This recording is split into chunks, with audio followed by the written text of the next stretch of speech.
51-year-old woman gives birth to her granddaughter.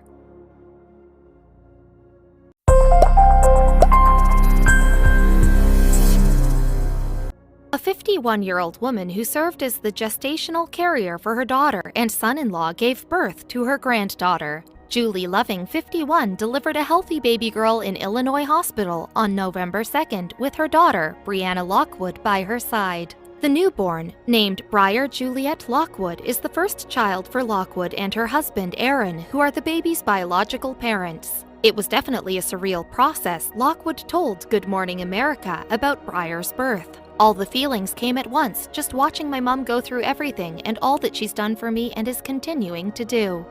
Loving gave birth to Briar after being induced about 10 days before her due date. She had to undergo an emergency C-section due to difficulties with the umbilical cord, according to Lockwood. The delivery marked the first C-section for Loving, a mom of two whom Lockwood described as having a normal pregnancy. She definitely rocked the pregnancy and the birth rocked her a little bit, but she did a great job, said Lockwood. It was a super emotional day with lots of tears and lots of happy times and some scary times, but our doctors and team were great.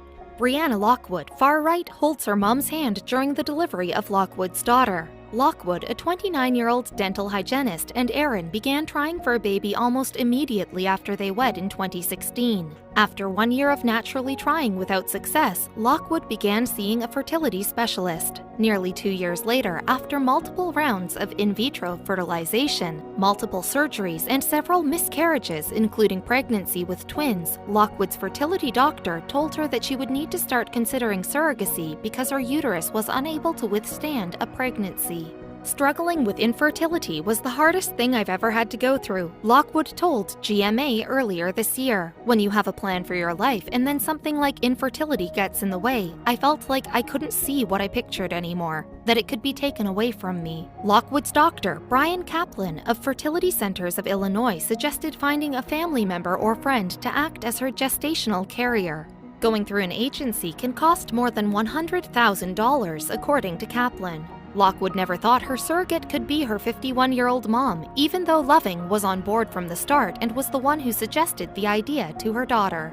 I've run 19 marathons and done many triathlons, Loving, who also has a 27-year-old son, told GMA earlier this year. I felt like health-wise I could do it, and I had really easy pregnancies with my 2 kids.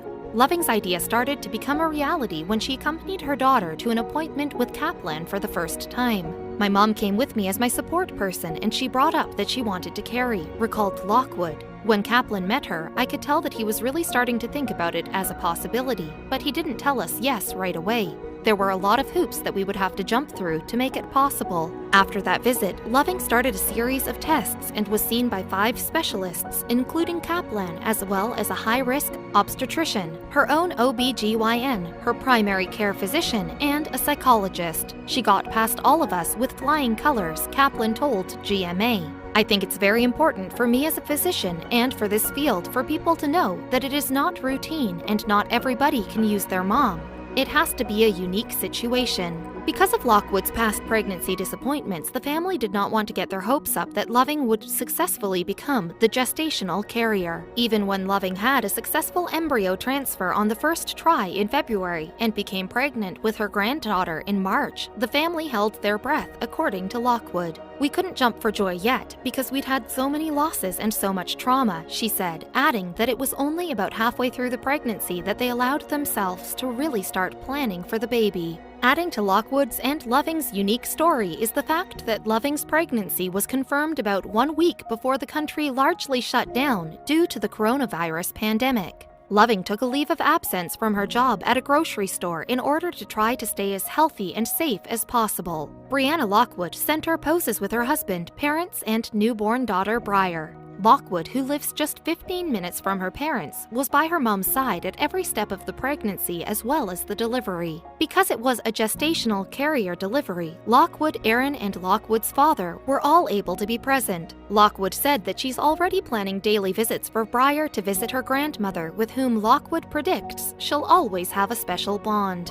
Brianna and Aaron Lockwood hold their newborn daughter, Briar Juliet Lockwood. It's really hard to see the light at the end of the tunnel when you're going through infertility, said Lockwood, reflecting on her own journey to becoming a mother. But as long as you can keep telling yourself, there are so many ways to become a mother, it's not just pregnancy.